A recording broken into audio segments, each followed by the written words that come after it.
At 35 weeks gestation, pregnant woman is transferred to the maternity unit from the emergency department, where she was treated for minor injuries sustained in a motor vehicle accident. The maternal nurse's priority assessment will be to rule out A. Gestational hypertension, B. Abruption placenta, or C. Placenta previa, and letter D. Polyhydramnios.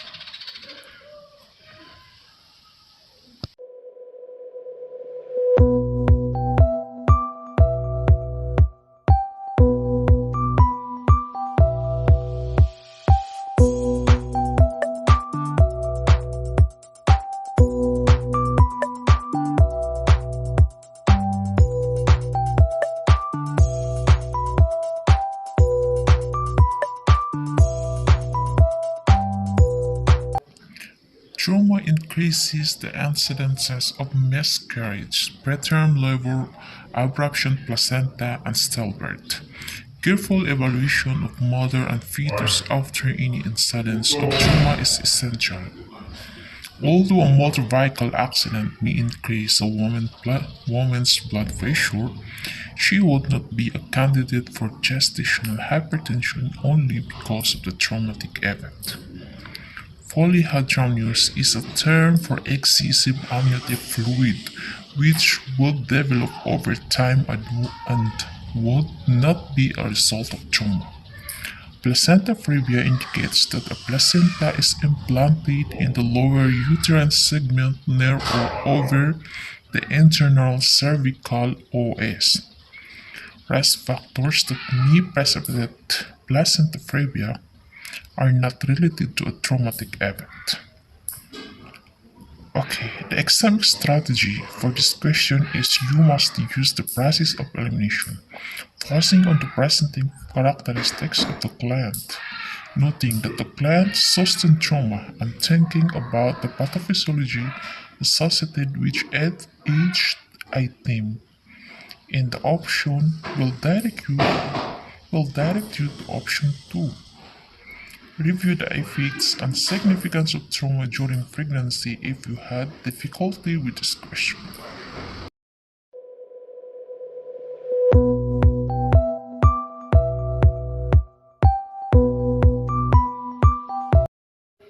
A nurse or midwife instructs a pregnant client to keep a fetal activity diary or fetal movement and to bring the diary to the next scheduled prenatal appointment. The nurse or midwife instruct the client to A. Lie prone when counting fetal movement. B. Call the midwife if the movements are fewer than 10 in a 12-hour period. C. Expect the baby to move at least 25 times in 3 hours. Or letter D. Perform the counting periods approximately 1 hour before meals.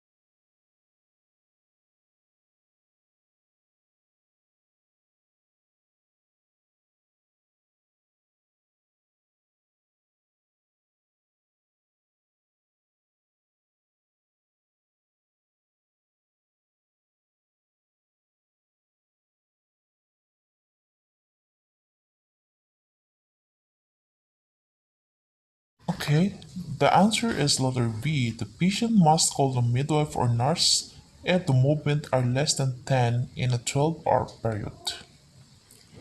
Because slowing or stopping of fetal movement may be an indication that the fetus needs some attention and evaluation. Women are advised to count fetal movement for 30 to 60 minutes, 3 times a day, usually after meals when the fetus is more active. The client or patient must lie down on the left side during the procedure because it provides optimal circulation to the uterus placenta fetus unit. Most women count for movements in 1 hour. The nurse or midwife or healthcare provider is notified if 10 movements are not filled in a 12-hour period.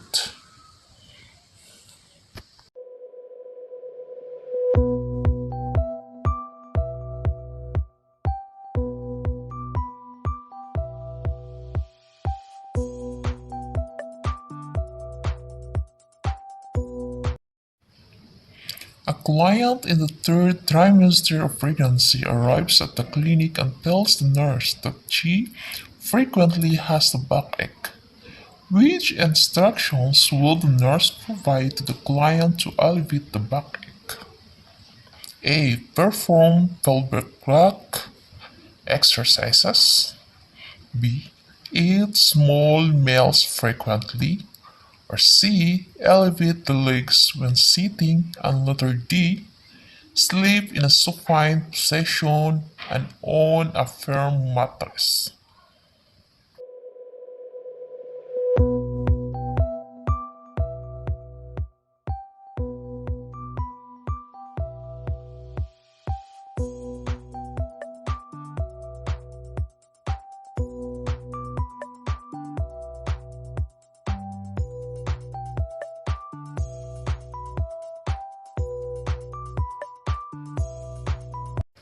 The correct answer is letter E. Perform pelvic rock exercise. To provide relief from backache, the nurse would advise the client to use good posture and body mechanics, to perform pelvic rock exercises, and to wear flat supportive shoes. The client may also be advised to wear a maternity girdle to avoid overexertion and to sleep in lateral position on a firm mattress. Back massage also is helpful assessed with the relief of dyspnea. Exam strategy use the process of elimination, keeping in mind that the subject of the question is backache. This should assist you with eliminating option 3 and 2 because they are unrelated to the relief of backache. For the remaining options, recalling that the lateral position is most appropriate for the pregnant client will assist with directing you to option 1.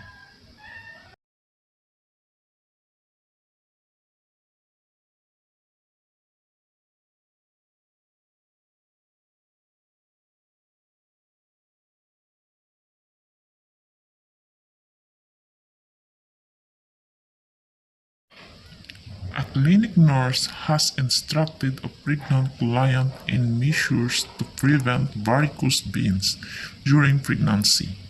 Which statement by the client indicates a need for further instructions? A. I should wear pantyhose. B. I should wear support hose. Or C. I should wear flat non-slip shoes that have good support. Or letter D. I should wear knee-high hose but I should not leave them on longer than 8 hours.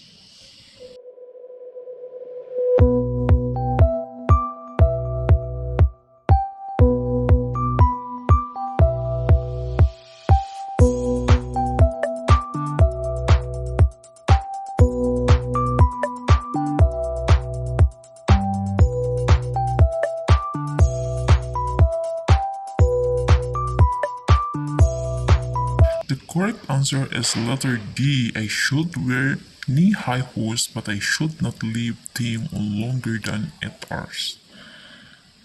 During pregnancy, any constrictive clothing such as knee-high hose impedes venous return from the lower legs and places the client at risk for developing varicositis. The client should be encouraged to wear support hose or pantyhose. Flat non-slip shoes with proper support are important to assess the pregnant woman, to maintain proper posture and balance and to minimize falls. The strategy is use the process of elimination and note the strategic words and need for further instructions. These words indicate a negative event query and ask you to select an option that is an incorrect statement. Focus on the subject of the question as it relates to preventing varicose veins, and you will find the correct answer.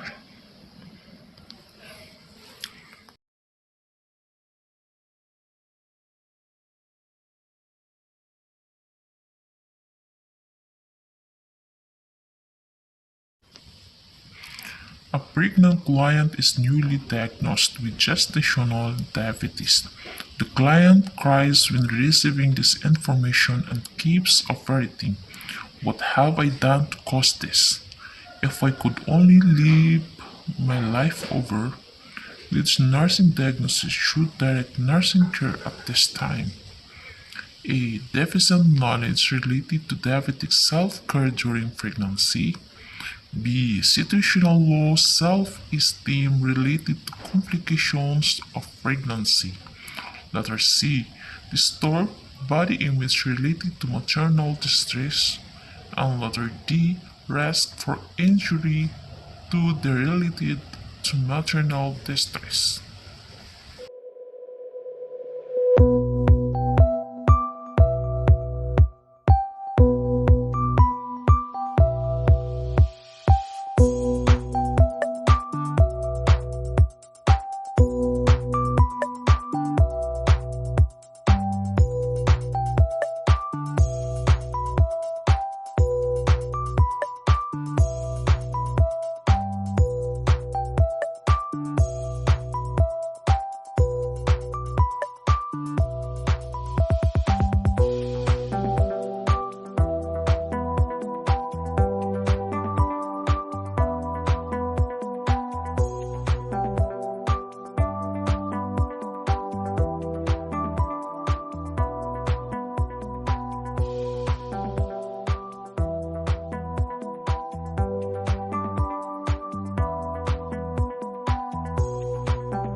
Correct answer is letter B. Situational low self-esteem related to complication of pregnancy.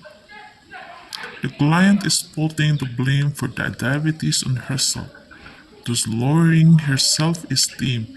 She is experiencing fear and grief. Deficit knowledge is an important nursing diagnosis for this client, but not at this time because the client will not be able to comprehend information at this time. There are no data in the question to support the nursing diagnosis and option 1 and 3. Use the data presented in the question to direct you to the correct option. The words "What have I done?" should assist you with eliminating option 1, 3, and 4. Review the defining characteristics of the nursing diagnosis of situational low self-esteem if you had difficulty with this question.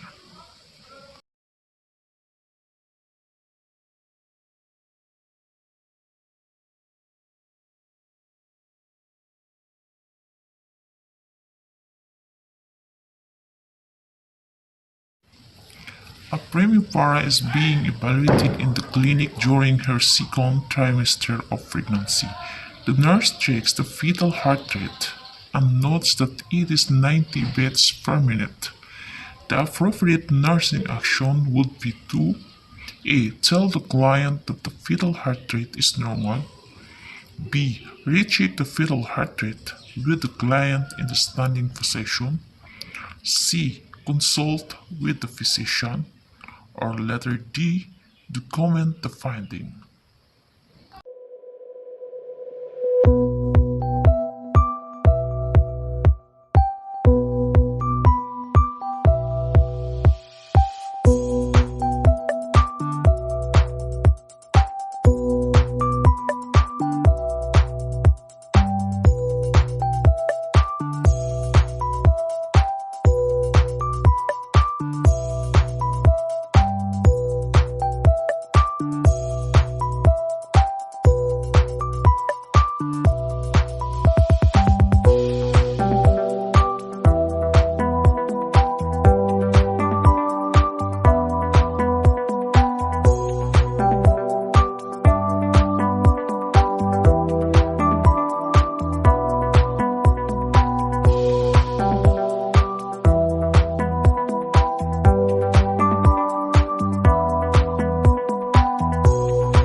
correct answer is letter C. Consult with the physician. The fetal heart rate should be between 110 and 160 beats per minute throughout pregnancy. In this situation, the fetal heart rate is elevated from the normal range, and the nurse should tell the client to consult with the physician. The fetal heart rate would be documented, but option 3 is the appropriate action. The nurse would not tell the client that the fetal heart rate is normal because this is not true information.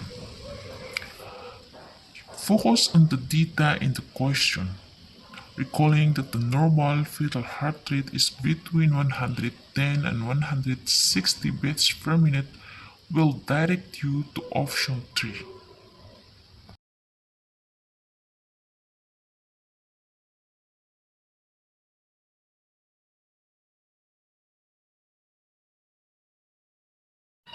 A young pregnant woman with diabetes mellitus has lost 10 pounds during the first 15 weeks of gestation. The client tells the nurse, "I do not eat regular meals." Based on the client's statement, the nurse determines that the best response would be which of the following. A. If you do not eat regular meals, you will hurt your baby. B. Can you tell me more about what are you eating? Letter C. I'll have the doctor review your diet history. And letter D. It does not matter anymore how much weight you gain.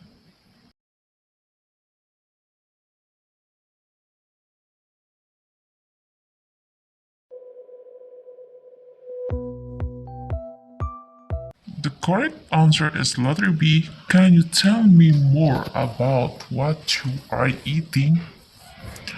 It is important for the nurse to obtain additional information from the patient. In options 2, the nurse is using the therapeutic communication tools of validation and clarification to obtain more information. The other option will unlock communication. Use the exam strategy therapeutic communication technique.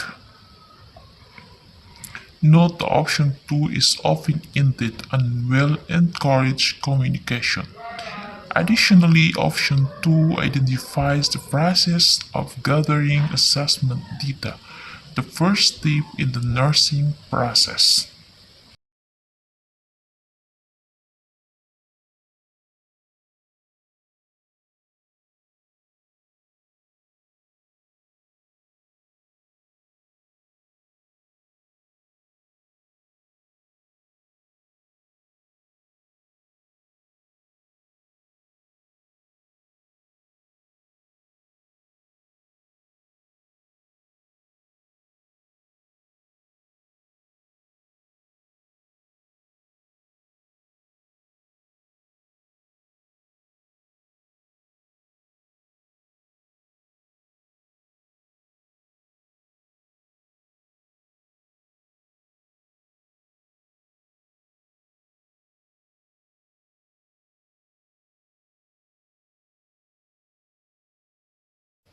A nurse is performing prenatal examination on a client in the third trimester. The nurse begins an abdominal examination and performs Leopold maneuvers. The nurse determines which of the following after performing the first maneuver. A. Fetal descent. B. Placental previa. Or C. Fetal lie and presentation. And D. Strength of uterine contractions.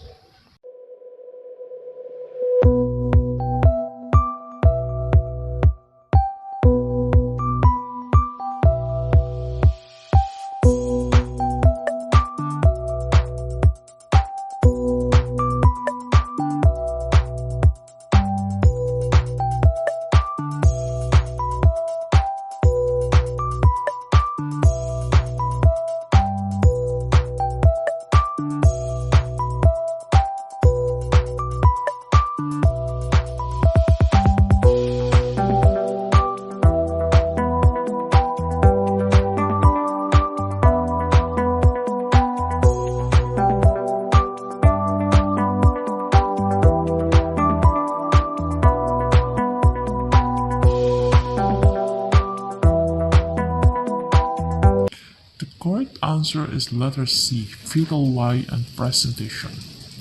The first maneuver determines the contents of the fundus, either the fetal head or breech, and thereby the fetal lie.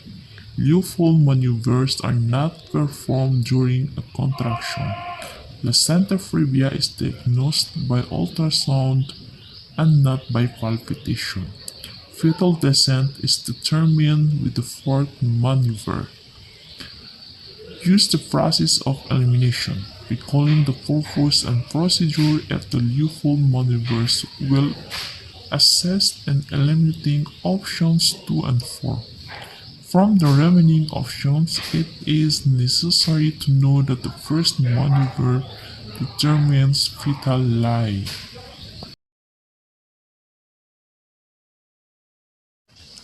A community health nurse is providing an educational session regarding human immunodeficiency virus or HIV to a group of prenatal clients.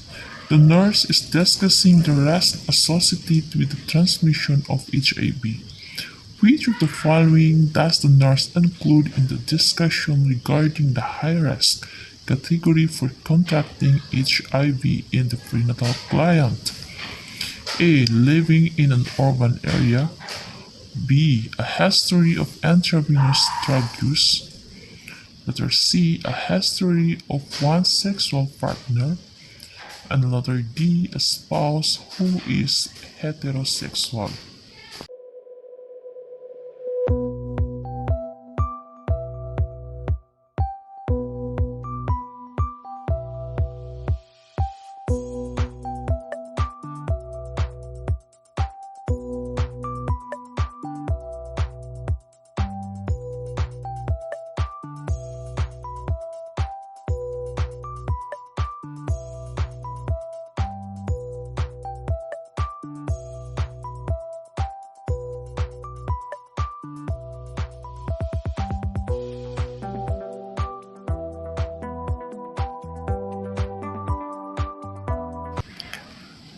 HIV is transmitted by intimate sexual contact and the exchange of body fluids, exposure to infected blood, and transmission from an infected woman to her fetus.